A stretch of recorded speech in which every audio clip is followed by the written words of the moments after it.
Biar i les seues històries. Visita a les fonts urbanes. Biar és com un immers jardí entre muntanyes, amb una bella vall delimitada pel riu Vinalopó, en la seua part nord-est. Avui parlarem de les seues fonts públiques, dins del casc urbà, fent un recorregut entre les que queden des de les d'antany i d'altres noves que han sortit a la nova trama urbana. També recordarem aquelles desaparegudes per diversos motius, gairebé totes per acomodar les vies a les exigències del trànsit rodat. Comentar que els principals fluxos d'aigua o fonts es construïren cap a finals del segle XIX, comptant amb que hagués una per cada 300 habitants, de manera que cada viarut i viaruda comptés amb 20 litres d'aigua diaris. El sobrant d'aigua s'utilitzava per al reg dels carrers, jardins, rentadors públics i abrevaders per als bestiars. Com a complement, apuntar que les fonts gairebé totes porten noms de sants, les quals s'inauguren el dia que coincideixen amb el seu. També en aquest recorregut farem una somera menció a alguns dels antics rentadors públics ja desapareguts. I també és la nostra intenció el donar a conèixer l'entorn d'edificis i carrers on es troben ubicades les fonts de la vila de Biar que visitarem. Partint del centre neuràlgic de la vila, iniciem el recorregut des de la font de la plaça de la Constitució. Està situada a la plaça de la Constitució i és de propietat municipal. La seva construcció data de l'any 1842 i va ser realitzada en homenatge a la Constitució de l'any 1837. La descripció és la d'una font amb pila de pedra llaurada, de planta quadrada, encara que amb remats corbos i ornamentats. La columna central que remata els 4 canys és de planta quadrada a la seua meitat inferior, per rematar després en columna circular, amb farol afegit. Com a element singular, direm que la pròpia font és una fita urbana, situada al centre de la població i de la qual neixen els carrers Major, de la Barrera, de la Torreta, Don Luis Calpena, antigua Major de la Vila, Santa Maria, antiga de la presó, i Cura Reig, antigua Troneta. La seva conservació és bona. Els seus interessos són el d'històric local i la seva utilització com a font pública. La seva protecció és de conservació total. La font forma part del catàleg de patrimoni històric artístic de l'Ajuntament de Biar. El seu entorn, la plaça pública que va deure formar-se a partir de l'esplanada de l'església ja pel segle XVIII en construir-se l'Ajuntament, on es situen els edificis de caràcter més representatius de la població, com són l'Església de l'Assumpció, segles XV-XVI, amb el seu campanari comunal, anys 1698 al 1702. La Casa Consistorial, 1798, amb projecte de Vicente Gascó, arxiu històric. El Museu Municipal, segle XIX, edifici de 3 plantes que presenta ornamentació d'estil neoclàssic a frontis, adquirit per l'Ajuntament, avui alberga el Museu Municipal. L'antic casino musical de final del segle XVIII, avui cafeteria-restaurant Hotel de la Façana. L'edifici de pedra cara vista, avui destinat a oficines municipals que es va construir en la dècada dels anys 50 com a llar del camarada i sobre l'esmentada plaça gira la vida social i festival de la vila.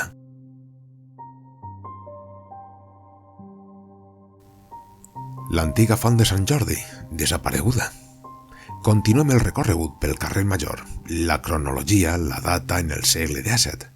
Via pràcticament recta que uneix les 2 places del casc històric, plaça de la Constitució i plaça d'Espanya, o, com és coneguda, la plaça del Raval, amb carrers radials com el Gordet, Salvador Amorós, Cortés, Sant Jordi de la Talega i Talega Travesen. Les alçades de les seues construccions, segle XVII i XVIII, són de 3 o 4 plantes, de cures i belles façanes en les quals destaquen els elements de forja i fusta en portes i balcons, així com la delicadesa de les seues pintures i detalls. Ornamentals als alers, casa abadia, rectoral, major 15-18, cantonada amb Cardenal Pallà 52 i 45, per posar només uns exemples. Cap a la meitat del carrer número 33 trobem l'espai en què va estar ubicada la Font de Sant Jordi, datada en l'any 1897, la qual va ser retirada per tal de facilitar el trànsit de persones i vehicles. De dita font només queda el retable ceràmic eqüestre de Sant Jordi, màrtir sobre el drac. Aquí assetgen la seva llança i algun document fotogràfic. El sant va vestit amb la seva armadura, sense yelmo, i porta en el seu pit una creu. També existeix alguna maqueta que reprodueix l'antiga font de Sant Jordi.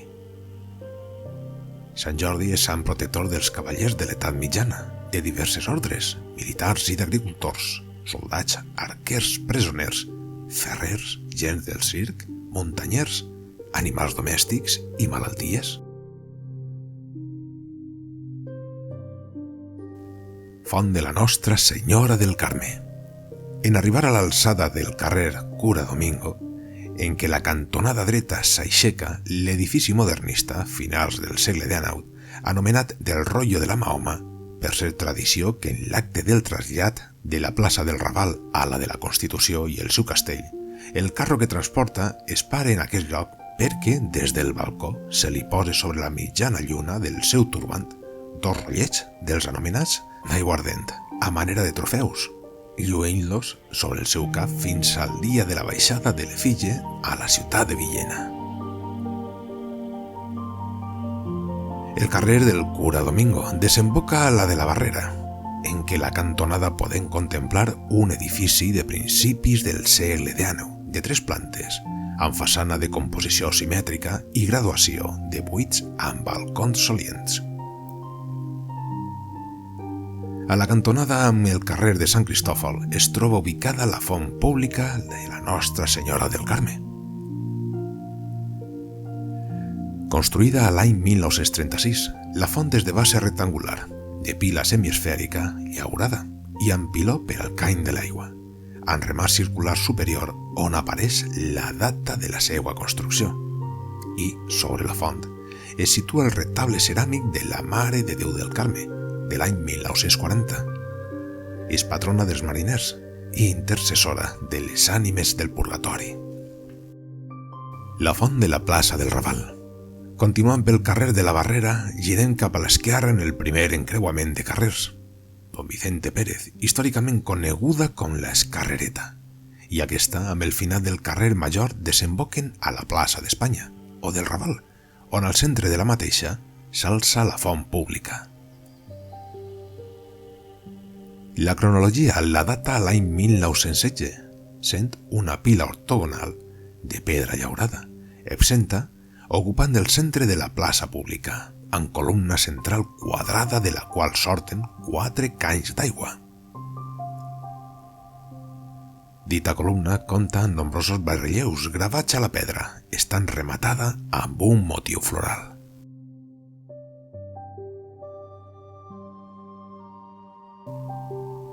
La plaça del Raval, segle XVIII, està perimetrada per edificis nobles i plens de sabor fester i religiós. El número 6, per ser la casa que acull des de temps immemorial, els seus propietaris, paisans, continuen la tradició, l'efígie de la Mahoma per a l'acte del ball dels espies, a les festes dels moros i cristians, dansa del segle XIII. El número 18 correspon a un habitatge construït en el segle XVIII, on és tradicional que la Mare de Déu faci una parada en la processó de baixada, el dia 10 de maig, en la qual es trasllada a l'església de l'Assumpció, en un dels actes de moros i cristians. La Casa Palau Aracil, finals del segle XIX, número 13, edifici de 3 plantes, entre mitgeres, façana de composició simètrica amb 3 buits per planta i grans entrepanys, dintells amb ornaments d'escaiola.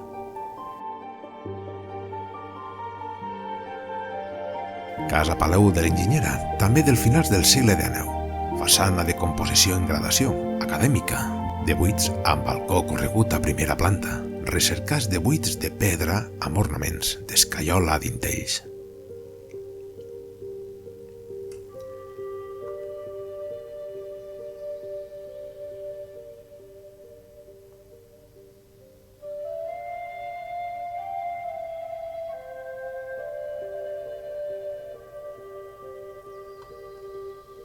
Safareig Publi de la Sèquia, sortint de la plaça del Raval, passem pel carrer de Santa Anna, en què va estar enclavada l'ermita del seu mateix nom, fins a la dècada dels anys 60, en què va ser derribada. La llegenda urbana diu que en aquest lloc, de Biar, van entrar en conversacions l'arcaide musulmà almoràvit i el rei Jaume I. Després, passem al carrer que va prendre el nom del safareig públic que allí es trobava, ubicat també fins a l'any 70, en què va ser canalitzada la séquia i asfaltat el carrer. Només queda de la seva existència el retol del carrer i alguns documents fotogràfics. Entorn, existia un magatzar sobre la qual avui s'aixeca el centre de salut, construït entre 1980 i 1983. Font de Sant Cristòfol o del Plàtan. Passant sota l'arc anomenat del Plàtan, porta d'accés a la vila del segle XVII, desemboquem en el passeig del mateix nom, antiga via peatonal, considerada en 1824 un dels carrers principals del poble. Aquest paratge deu el seu nom a un majestuós arbre Platanus orientalis de més de 250 anys d'antiguitat. Altres cronistes apunten que dit exemplar va ser plantat molt anteriorment, cap a l'any 1618, quan es construís l'abrevader i sobre el qual està l'actual Font de Sant Cristòfol, realitzada a l'any 1842. Aquesta darrera afirmació es basa en que aquest tipus d'arbres es plantaven per donar ombra fresca als animals que vivien en les zones d'abrevaders i aquest que ens ocupa va ser construït allà per l'any 1618. Sota l'ombra que donen les branques d'aquest majestuós plàtan es troba la Font de Sant Cristòfol. És una font formada per un piló rectangular de pedra llaurada, buidada i d'una sola peça, sobre la qual vegin les seues aigües contínuament 2 canys de bronze. El conjunt es composa amb el piló esmentat i muret rectangular rematat en mènsula triangular, amb panell ceràmic del sant en la seva part central superior.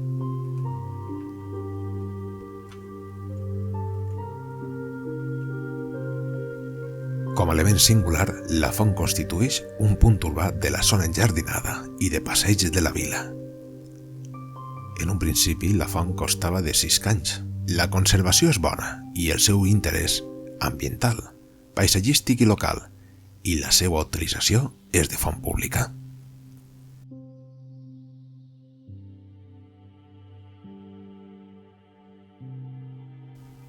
Com a ampliació del passeig del Plàtan a la dècada dels anys 80, l'Ajuntament adquiria els bancals que lindaven amb la canal coberta i arcada del Reig Major en la seva part nord, fins al barranc de la Rambla dels Molins.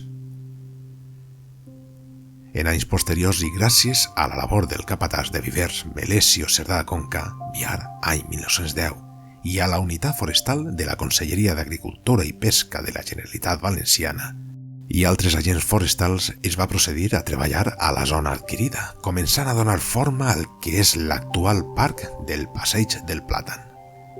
Es va fer un petit estany, en què nedesen diferents espècies de peixos i al parc es va produir una gran explosió de flors i creixement dels joves arbres plantats, fins que va quedar tot en un bell lloc per anar a passejar.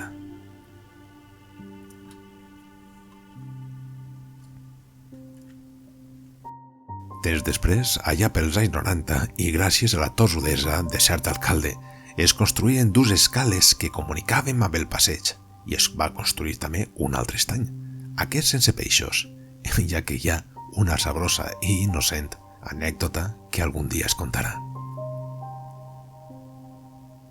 El nou accés va ser un èxit i avui s'utilitza com de baixada i de pujada i també per contemplar, gaudir i passejar per aquest esplèndid parc jardí per grans i xicotets.